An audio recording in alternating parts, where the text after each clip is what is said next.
Bethany समूह के संस्थान मलंकर सुरियानी कैथोलिक चर्च के हृदय के धड़कनों के समान है। ईश्वर को पाना उसके सेवा से उत्तम है।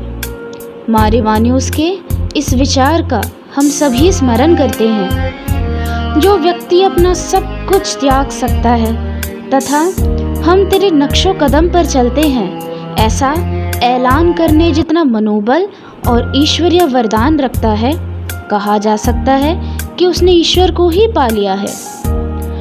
ईश्वर के लिए हटा के रखे गए एक सन्यासी समूह की स्थापना हो, यही प्रभु की इच्छा और अभिलाषा है। इस सत्य को मारिवानियोस ने वर्षों की तपस्या, प्रार्थना और पवित्र कुर्बाना अर्पण द्वारा जाना। इस पहचान के पश्चात मारिवानियोस ने बेथनी संस्थान की स्थापना की। बेथनी आश्रम के नियम, जीवन शैली, जीवन दृश्य व दृष्टिकोण किस प्रकार होगी, इसे समझने के लिए उन्होंने काफ़ी समय उत्तर भारत में व्यतीत किया। वे महाकवि रविंद्रनाथ टैगोर से प्रेरित हुए तथा महात्मा गांधी द्वारा स्थापित साबरमती आश्रम का उदाहरण उनके प्रेरणा स्रोत बने। अपने पास कुछ भी न होने के बावजूद उनमें ये सुदृढ़ विश्वास था कि ईश्वर इस आग्रह को ज़रूर पूरा करेंगे। शून्य अवस्था से ही मलंकरा सुरियानी कैथोलिक चर्च की शुरुआत हुई। ईश्वर की अपार करुणा व सुरक्षा के अलावा इस समूह के पास और कोई जमा पूंजी न थी। चेंगन्नूर तालुक में पेरुनाड नामक जगह स्थित है, जहाँ घोर वन के बीच मुंडन पहाड़ पर प्रथम आश्रम की स्थापना करी गई। आश्रम के लिए उचित नाम ढूंढना भी अनिवार्य था।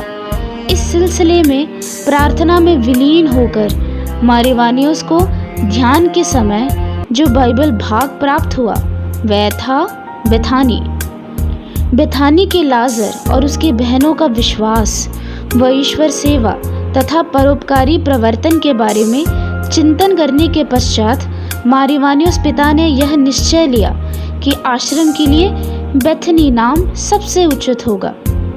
मसीहा का हर तरह से अनुकरण करना व आज्ञा पालन करना, यह इस आश्रम का मूल सिद्धांत माना गया। इस वजह से इस आश्रम के समूह का नाम मसीहा अनुकरण संन्यास समूह, order of imitation of Christ रखा गया। भारतीय संस्कृति व आश्रम परंपराओं से प्रेरित होकर केसरिया रंग के वस्त्र, क्रूस, मध्य भाग में बंदेज, इन्हें आश्रम के वर्दी के तौर पर स्वीकृत किया गया। केसरिया वस्त्र दरिद्रता को, मध्यम भाग का बंदेज ब्रह्मचर्य को तथा क्रूस आज्ञाकारिता को सूचित करते हैं। विशुद्ध माता मरियम के स्वर्गारोहण के स्मरण तिथि 15 अगस्त 1919 के दिन आश्रम की शुरुआत हुई। इस प्रकार सुदृढ़ परिश्रम व प्रार्थनाओं के फलस्वरूप बेथनी संस्थान की स्थापना हुई।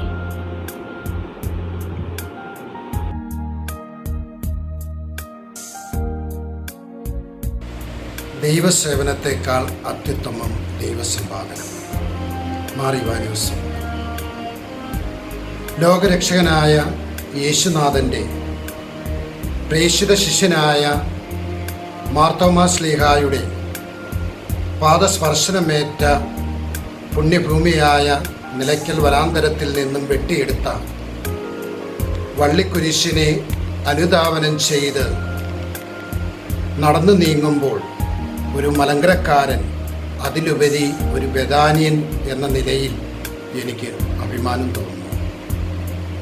ഗാസിവാദ് ഇടവകയിൽ നിന്ന് ആരംഭിച്ച് ഡൽഹി റീജനിലെ നമ്മുടെ ദേവാലയങ്ങൾ സന്ദർശിച്ച് നൂറുകണക്കിന് പ്രേക്ഷിതർ കാഷായ വേഷം ധരിച്ച് കോരിച്ചൊരിയുന്ന മഴയെയും കത്തിജ്വലിക്കുന്ന വെയിലിനെയും അതിജീവിച്ച് തലസ്ഥാന നഗരിയിലൂടെ നടന്ന് നെബ്സ്രയിലെ കത്തീഡ്രലിൽ എത്തിച്ചേരുന്നു.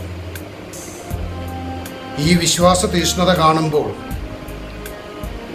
പുനരൈക്യത്തിൻ്റെ മടിത്തൊട്ടിലായ മുണ്ടൻമലയിൽ നിന്നും ആരംഭിച്ച് മാർ ഇവാനിയോസ് പിതാവിൻ്റെ ഭൗതിക ശരീരം കുടികൊള്ളുന്ന പട്ടം കത്തീഡ്രലിലേക്ക് നടന്നു നീങ്ങുന്ന പദയാത്രികൻ്റെ ഒരു ആത്മ നിർവൃതിയാണ് എനിക്ക് അനുഭവേദ്യമായി കാണുന്നത്.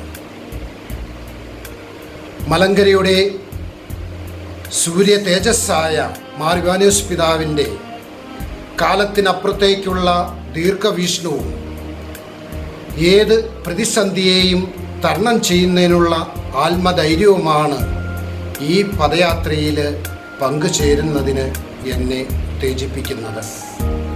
കഴിഞ്ഞ 3 വർഷമായി ഈ പദയാത്രയിൽ സജീവ സാന്നിധ്യമായിട്ട് പങ്കുചേരുന്നു. ഏത് നിയോഗത്തോടു കൂടിയാണോ ഈ പദയാത്രയിൽ സംബന്ധിക്കുന്നത്, മാർ ഇവാനിയോസ് പിതാവിൻ്റെ മധ്യസ്ഥതയിൽ അത് സാധ്യമാക്കി തരുന്നു എന്നത് എൻ്റെ സാക്ഷ്യമാണ്. ഈ നിയോഗ സാധ്യതകൾക്ക് വിലങ്ങുതടിയായി നിൽക്കുന്ന ഏത് വെല്ലുവിളികളെയും അതിജീവിക്കുവാനുള്ള ധൈര്യം പിതാവിൻ്റെ മധ്യസ്ഥതയിൽ എനിക്ക് ലഭിച്ചു എന്ന് പറയുന്നതിൽ ഞാൻ അഭിമാനം കൊള്ളുന്നു. അതിജീവനത്തിൻ്റെതായ ഈ കാലഘട്ടത്തിൽ MCYM ഡൽഹി റീജിയനിലെ അംഗങ്ങൾ നടത്തുന്ന ഈ സംരംഭം ഏറ്റവും അനുഗ്രഹപ്രദമാണ്. ഇതിനുവേണ്ടി പ്രയത്നിക്കുന്ന എല്ലാവരെയും, ബഹുമാനപ്പെട്ട വിശാഖച്ചനെയും റീജിയണൽ ഭാരവാഹികളെയും എല്ലാ MCYM അംഗങ്ങളെയും മാർ ഇവാനിയോസ് പിതാവിൻ്റെ മധ്യസ്ഥതയിൽ സമൃദ്ധമായി അനുഗ്രഹിക്കട്ടെ എന്ന് പ്രാർത്ഥിക്കുകയും ആശംസിക്കുകയും ചെയ്യുന്നു. ജയ് MCYM.